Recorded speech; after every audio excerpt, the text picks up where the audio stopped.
Assalamualaikum warahmatullahi wabarakatuh.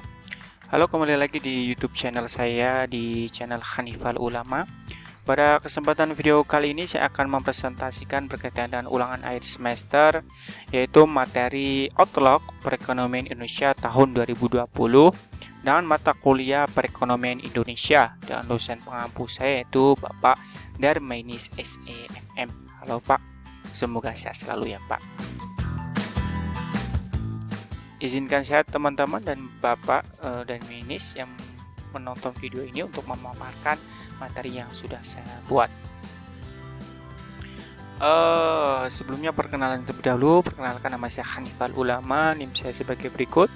Saya berasal dari Fakultas Ekonomi dan Bisnis, berasal dari kelas Prodi Manajemen Reguler Plus, berkuliah di Universitas Pancasakti Bekasi.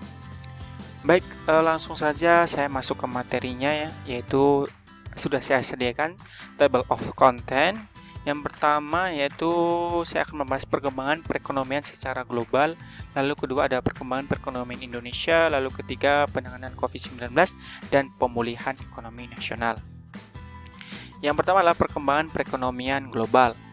Pertumbuhan ekonomi di dunia di tahun 2020 mengalami penurunan akibat meningkatnya ketidakpastian global. Seiring dengan terjadinya pandemi COVID-19, tingkat ketidakpastian global di tahun 2020 jauh melebihi level di tahun 2019, yaitu ketika terjadi konflik dagang antara Amerika Serikat dan Tiongkok yang berkepanjangan. Tingkat ketidakpastian global di tahun 2020 juga tercatat sebagai level tertinggi sejak pertama kali direkam pada tahun 1960. Tingginya tingkat ketidakpastian ini turut disebabkan oleh fakta bahwa dunia menghadapi situasi krisis yang sama sekali baru dan berbeda, termasuk jika dibandingkan dengan situasi saat flu Spanyol terjadi di tahun 1918.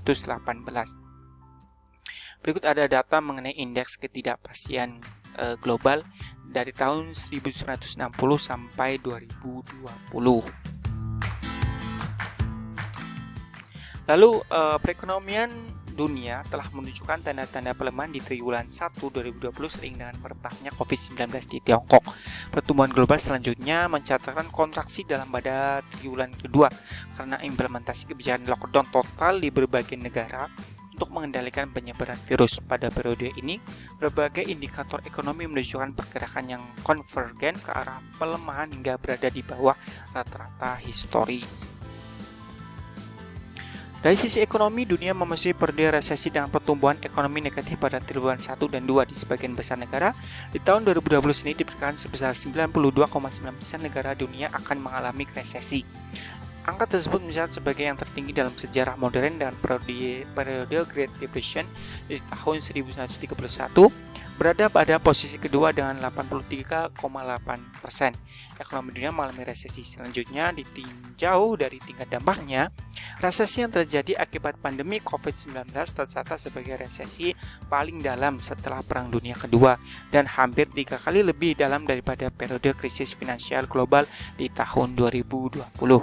Berikut ada mengenai bagian data mengenai perekonomian dunia dalam resesi.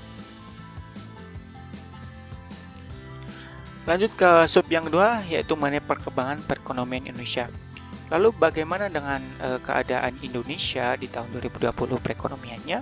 Pandemi COVID-19 menjadi disrupsi bagi momentum perbaikan pertumbuhan ekonomi Indonesia di tahun 2020. Berbagai kebijakan telah diambil pemerintah sebagai upaya untuk menangani pandemi COVID-19 serta untuk mendukung pemulihan ekonomi nasional. Respon positif atas stimulus fiskal maupun moneter setidaknya telah terlihat dari kondisi perbaikan kinerja ekspor, stabilitas nilai tukar serta kondisi likuiditas yang masih memadai di pasar keuangan. Pemerintah telah melaksanakan masa tanggap darurat penanganan COVID-19 sejak awal Maret 2020, kemudian disusul modifikasi kebijakan karantina wilayah menjadi pembatasan sosial berskala besar atau PSBB yang dimulai pada 10 April 2020 di Jakarta dan disusul beberapa kota di sekitarnya.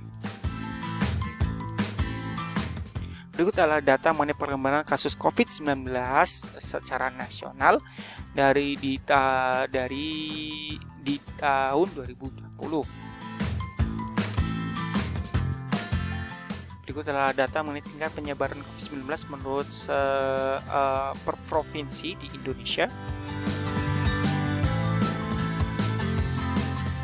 Lalu pandemi COVID-19 yang masih berlangsung sampai saat ini telah menyebabkan tekanan terhadap pertumbuhan ekonomi global termasuk Indonesia. Berbagai indikator perekonomian nasional menunjukkan penurunan yang signifikan karena terhentinya berbagai aktivitas ekonomi sebagai dampak dari adanya pandemi COVID-19. Meskipun demikian, pertumbuhan ekonomi Indonesia triwulan 1 2020 masih menunjukkan pertumbuhan yang positif, yaitu 2,97%. Sementara pertumbuhan ekonomi triwulan kedua terkontraksi dalam hingga mencapai 5,32%. Kontraksi ini secara umum menggambarkan tekanan ekonomi yang sedang dialami oleh Indonesia setelah pada tahun-tahun sebelumnya mampu tumbuh pada kisaran 5%. Perekonomian Indonesia pada triwulan 1 2020 yang masih mencatatkan pertumbuhan positif ditopang oleh komponen dan sektor yang terkait dengan penanganan pandemi COVID-19 yang masih tumbuh cukup baik. Komponen dan sektor tersebut dari konsumsi pemerintah dan konsumsi rumah tangga untuk makanan, kesehatan, dan pendidikan, serta sektor informasi dan komunikasi, jasa keuangan, jasa kesehatan, dan jasa lainnya. Dari sisi perlambatan pertumbuhan ekonomi pada triwulan ke-1 2020 disebabkan oleh menurunnya kinerja ekspor jasa, khususnya pariwisata, konsumsi, non-makanan, dan investasi. Sementara secara sektoral, beberapa sektor yang paling terdampak terjadi pada sektor perdagangan, akomodasi, makanan dan minuman, sektor industri pengolahan, sektor konstruksi, dan sektor transportasi. Pengaruh penyebaran COVID-19 terhadap pelemahan ekonomi domestik berlanjut hingga triwulan kedua 2020. PSBB sebagai langkah penanganan pandemi COVID-19 yang diterapkan pada sejumlah daerah di Indonesia merupakan faktor yang menyebabkan kontraksi pertumbuhan ekonomi pada triwulan kedua 2020. Namun demikian, pada triwulan ketiga 2020 perbaikan kondisi perekonomian mulai terjadi. Itulah data mengenai proyeksi pertumbuhan ekonomi skenario optimis yang sangat optimis. Lalu pertumbuhan ekonomi pada triwulan ketiga 2020 adalah kontraksi sebesar 3,49%. Meskipun secara tahunan pertumbuhan ekonomi Indonesia masih terkontraksi, namun apabila dilihat secara triwulan, maka pertumbuhan ekonomi Indonesia mampu tumbuh positif sebesar 5,05%. Kondisi ini telah memberikan optimisme perekonomian telah melewati titik terendahnya, yaitu pada triwulan kedua 2020. Pada triwulan keempat 2020, perbaikan kembali perekonomian merupakan sebuah keajaiban. Kemenko Perekonomian optimis pada triwulan keempat 2020, perekonomian akan tumbuh pada rentang negatif 0,74% hingga 3,62%. Optimisme perbaikan kondisi perekonomian pada triwulan keempat 2020 didukung oleh adanya peningkatan aktivitas masyarakat yang kemudian dapat menggerakkan roda perekonomian di dalam negeri. Hingga akhir 2020, mobilitas masyarakat mulai menunjukkan peningkatan meskipun belum mencapai ke tingkat mobilitas sebelum pandemi COVID-19.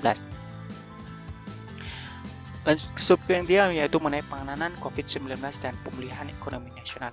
Lalu bagaimana gerakan pemerintah dalam penanganan yang terjadi keadaan ekonomi Indonesia pada tahun 2020? Memang ada langkah penempatan dana pada Bank Umum Mitra disertai dukungan penjaminan dalam rangka pemulihan ekonomi. Sebagai bagian dari percepatan pemulihan perekonomian, pemerintah melakukan penempatan dana kepada Bank Umum Mitra yang disertai dengan skema penjaminan kredit. Hal ini dilakukan dalam rangka percepatan pemberian kredit baik untuk UMKM dan korporasi lainnya, termasuk industri padat karya.